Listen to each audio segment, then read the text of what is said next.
Welcome back and thank you for staying with the broadcast. Minibus drivers from the southern communities gave a sigh of relief on Monday after zoning restrictions were eased, allowing non-essential travel to the southern parts of the island. President of the Southern Minibus Association says the drivers are eager to continue service and announce a rotation system which will be adapted as the volume and frequency of passengers increase. With an ease in zoning restrictions, we now see minibus operators from southern communities continuing operations into the city center from their various homes. Today we spoke with them to see how things have been so far on the first day of continuing operations and how do they expect to move forward. Well, when we understood that the borders would have been lifted, I mean, it was a matter of a relief for us. Yesterday, Sunday, I had to call an emergency meeting on Saturday with my executive. And yesterday, Sunday, we had a general meeting with the members, emergency general meeting to let them know what is happening.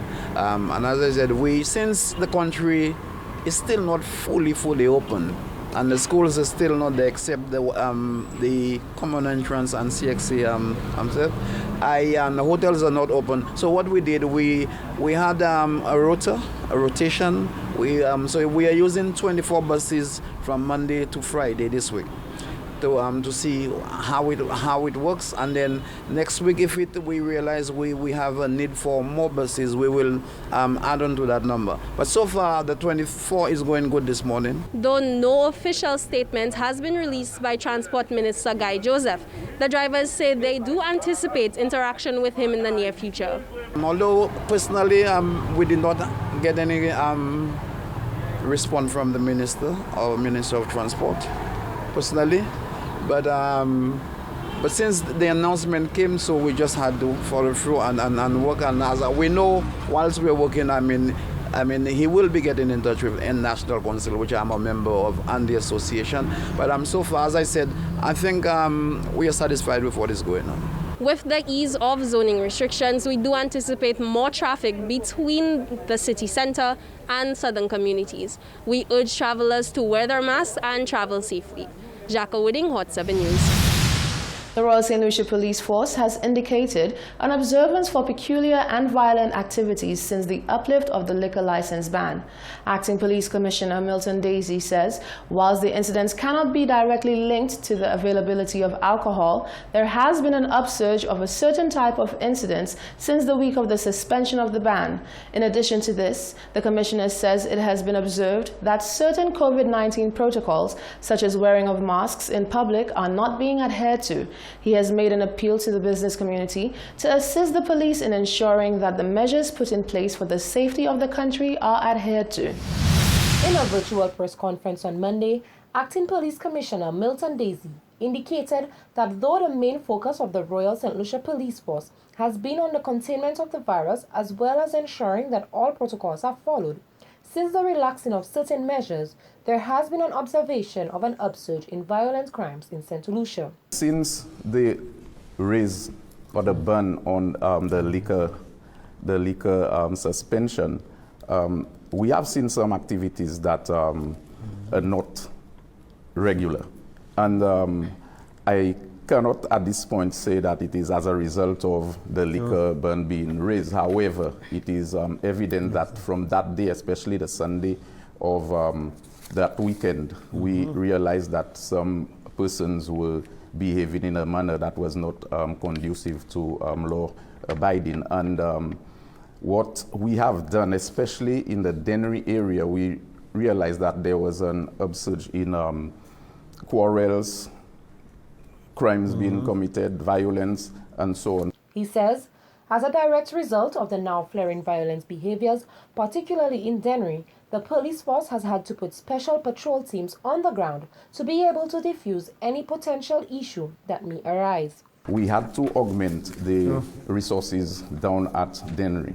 A team of officers, a team of SSU officers were placed at Dennery over the weekend, and this team shall remain until we determine that persons have understood themselves. And these officers would be patrolling the various areas in Dennery, the Daito, the area, and all other places that may have persons congregating to ensure that the curfew is not broken.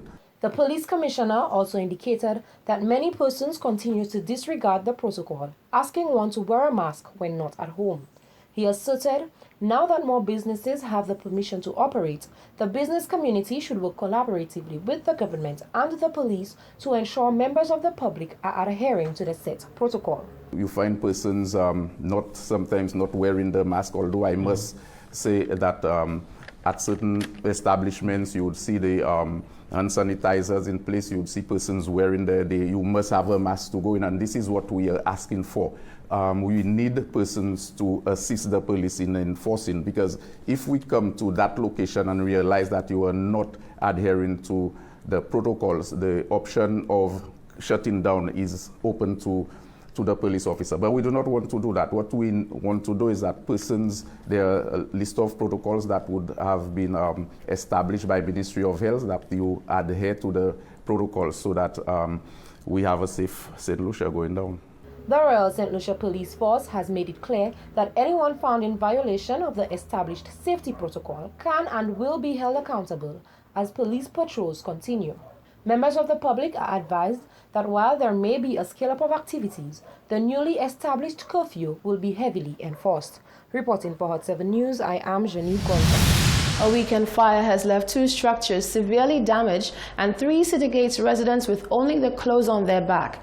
The already tragic story turns sinister when recounted by a fire victim who believes that foul play was instrumental in the loss of her home.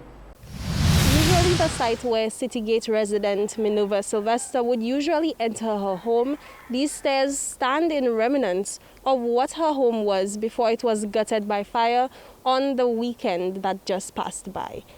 Today we speak to Miss Sylvester on what unfolded on that tragic day and how exactly she is keeping up in these already difficult times. I don't even know where to start, but I just want to thank God that I'm alive with the children. I was home sleeping on Friday, going to Saturday morning around 2 o'clock. Once I get up, I just sleeping, but I take a smell of a smoke. When I take the smell of the smoke, I jump from the sleep. I say, children, get up, fire. When I watch my whole inside. There was no fire. Everything was intact. But when I go to my daughter's room, I just feeling the place hot. When I turn by the glass door, I watch out from outside. I just see a yellow blaze going up. I say, children, the house on fire, let's run out. When I run out, my whole door, in front of the door was fire already. I had to try and jump 2 steps to reach the 3rd step to run out. But the person put the fire underneath the house. The fire start underneath the house in the foundation of the place. That is where the fire start. And I had to run out. I don't even know, but I trust God that God will see me through. But the most important thing, I'm alive and my children is alive. You were letting us know that you believe that this was a case of arson. You think there was malintent. Yes, I have my strong feelings is somebody that catch my house on fire whilst I sleeping with my children, because inside they had no fire. The fire start from underneath the house. How has the reaction of the community been so far? How are you and your children keeping away from the elements? We had to run. I run by my neighbor next door. When I run, I faint. She poured cologne in my head and gave me a glass of water, and I sit down for a while, and I stand up at the back of the neighbor house, and I just heard everything falling. The last thing I heard, when I heard the tongue blow up, it make a big noise, I say, Lord, I do not have a house again.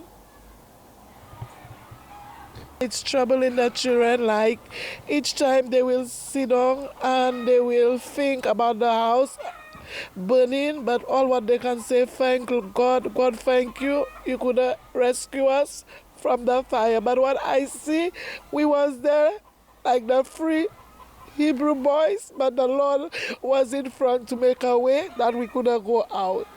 And I thank God for that.